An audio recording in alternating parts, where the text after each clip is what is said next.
ko honɗum woni bakkatu arano bakkatu arano hina fenugol hina nguyka ko nyamugol ko ɗon woni base kala bakkat mo yiɗon kanda ɗo par ce que ka aljanna ko ɓe enni ɓe taɓe mem killikiɗo taɓe ñamu ko yure killikiɗo donc ko hunduko ɗo ko welaye ko hunduko naadi yimɓe ɓen e kala ko ɓe woni joni jente ɗo seeɗa.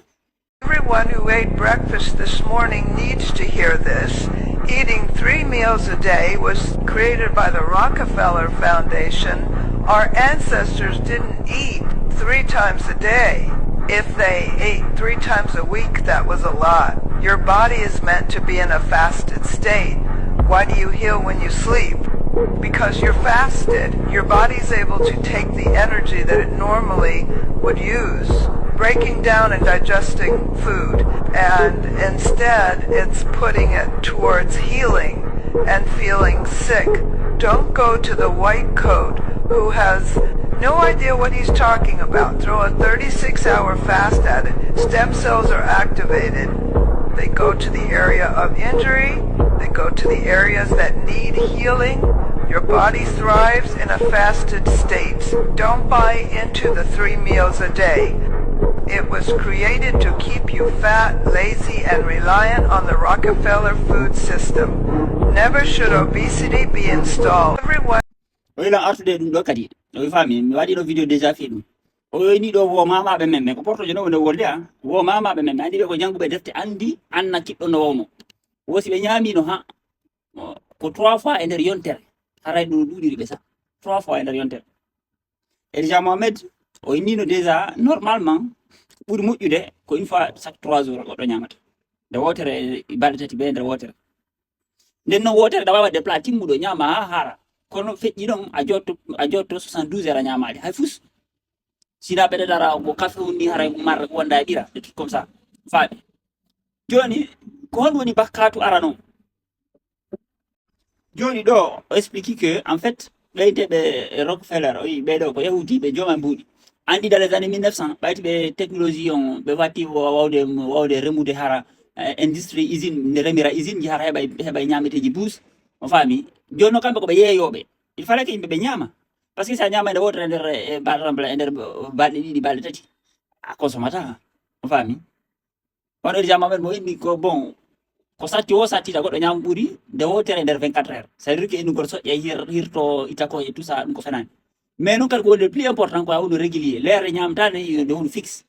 ko ɗum a tortoɗa noon si ɗuytidira ñamgol ngol maintenant joni anno ɓeɗo Rockefeller ɓe haade ko yimɓe business joni ko kamɓe noon naari o politique inugol yimɓe ñaamu laabi tati ɓe waɗi e hakkille jama o sa ñamata laabi tati ɗe ñallal haray ko a tampuɗo ko a pauvre ko angal heɓugol mo faami alors que c'est pas ça ko parce que oɗo o explique ɗo wo ko ayi nde weelaɗa ni on ɓandu ma ɗum wata ɗo noon ko noon hanɗa wode normalement tout temps te ha en fait ina non exactement parce que de neɗɗo hiɗe weela a realta hara weelaka ɗum ɗon ko habitude no sa wodi fimugol habitude ko manque sa itti ɗo koje wonde nde soƴƴa haray biredi ko ñamuɗa detta ko jareɗa an tigui ɗa centre ɗum kande reedu ma donc a weelaka reedu ma ɗum no heewi a weelaka faami mais réel état on ko jeeyi ha ko ñamuɗa ko gayi effacade kande reedu few on faami et puis reedu ɗum ndu gollay ko lowɗa nder mayru kon selon ndu ndu sabdorma ñamete noon c'est chaque 30 minutes ɗa maɗɗi goɗɗum sa ñaami e nder 30 minutes ndu wugogal no to heña ndu hibboya wonta beppeya e beppoya faami mais si tawi accani ndu tan tawi ndu andi ke hay fus a lowata e mayru anda o gollowo sewo sabboraki golle go yaadi reedu ɗum ɗon ndu ƴette 36 heures fi 10 heures gol correctement ɗum noon fayda a wona on tuma sara ɗa wawi wonde wa yontere ma ɗum balɗe tati hara yaha dus a sofoye no hay bo e ndiyam kono indugol bawle beppoygol ɗum ala on o explique que andi on politique ko ɓe waɗi ɗum kamɓe har ko bi économique par ce que kamɓe consommateur andi a waɗi portable ji hande ɓe waɗa nder ko bonnata portable ji ni kamɓe tigui hande sa soodi ɗo imprimante ɓe waɗa ko bonta imprimante o par ce que société portoɓe ko société ko consomme quoi plus hiɗa consommude plus ça va ko plus hiɗa consommude plus ça va donc si a ala consommude aray économie mabɓe o yani o faami ko ɗum wano ɓe woni haɓerɗe ɓe fulɓe jogiiɓe nayi ka sahel par ce que ɓen ɓe wonaka e systéme fulɓe ɓen fulɓe joguɓe nayi ɓe wonaka systéme économie mondial par ce que ɓe sorta e fus ɓe jogi kosa maɓɓe ɓe jogii nayi maɓɓe satti ɓe yeeya jama on nayi mais nayi maɗe wondude e cellal te ɗum noon kadi moƴƴana systéme systéme no yiɗi nawnuɓe no yiɗi ñawɓe par ce que ko ɗon médecine no développata recherche ji waɗe no yiɗi pire no yiɗi guerre jahannama hara ɓe yeeya pinka no yiɗi consommation hara ɗa ñama ɗum ɗa ñama bandu ma nyawa mais mo nyana bandu en fait fami kala nyamete wonde toke surtout mani nyameteji hande enen kamen kono be bondiri ndare do dans les années 90 har nyije pour le mo yura fa do parce que o sukar dane be addani o sukar dane ko hande wona découvrir andi toujours ko après ko jono na découvrir ko très dangereux dane o sukar dane fof jodi wagolata mo yuda o ko nyandugol wagolata hirgol wagolata yara o sukar dane nyije fulbe fof taji andano e der leñol leƴƴi Afrique leƴƴi anda ɗum fof ena alama woni ɗo ñiira hewti pour le normalement on faami feƴƴi ɗon hande ɓaddani o poulet o guerto ƴufu ɗum o pomme de terre fayda watade ɗude ñameteji bonɗi maɓɓe ɗi cigarette e alcool ɗum wala ka ɗum ɗon ko wartagol direct min tigi noon koyɗo gandi kono ɗum ɗon ko wartagol clairement e nettement ɗum ɗo e naduto hay o pat ko gosorte fluor no wondi e poison wonande gandi fayɓe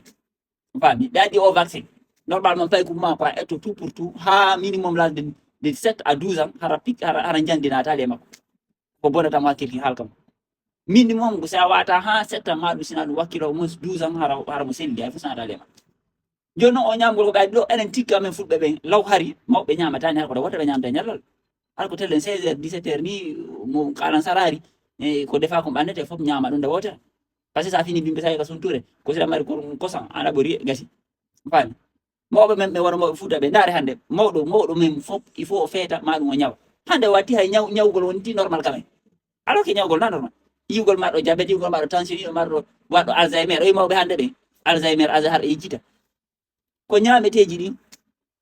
rewɓe hande ɓe hay yiɗagol ɓikkol ngol ko probléme worɓe hande ko heɓgol ɓiɗɗo ko probléme mene wawɓe mene wawi ɗum kono mi heɓata mene gaɗo kasi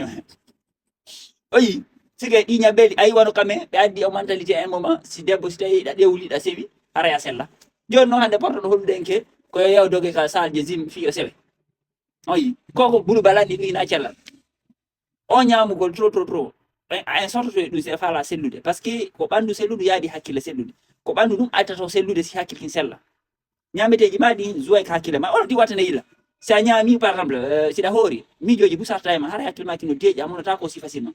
faami mais sa ñaamiɗo par exemple wonno ɓe Europe gaɓe ñaami makto maɗo a ñaami tew bus a yiye hakkille ma hara ora ma on dulbi tu kala ka yiwɗa ɗo hara hakkille wiwayan hara ara ma non seulement anda hono ñameteji ɗin ardi mais ñamete on trop c'est que ɓandu ma ɗum ala tan disel ko ɗum sa nawni ndaare a nawni a tuutay ɓandu ma ɗum andidde ke hita lowu hay fuska nder mayre acci ɗum tranquille ndu gera ko lowuɗa kon déjà ndu marɗi probléme ɗum ɗon acci ndu gera si tawi hakkille ma joɗaki a falama ina mari stress ina mari dépression ko ndu watta a isole a sorto to jama o kono gandirago no marde e ɗum ɗon kadi ko normal mais portoɓe ɓe ari ɓe waylti ɗum ɓe innayno sa heeɓi stress ko a sendi to probléme il faut partager tes problémes non moƴƴa hana partage ude ko a woni isolé ko ɗum woɓɓe no inni hay o korka ke ko korka konngol ata par ce que sa jangi ka alqur'an suratu mariama ko ɗum allah inni nene men mariama ñaamu yaru ñaama ka sa foti e goɗɗo e namoɗa hoori donc non no luttodiri andi ngol horugol ɗo ina angal ñamugol faami on bukol hunduko ma ɗum kadi ko korka en fait har mawɓe men go waɗa ɗum ɓe wona balɗe tati balɗe ne hara ɓe wolta ɗum no moƴƴani ha hakkille ɗe par ce que empêchete e forcete ya yiwu no annan wayi no net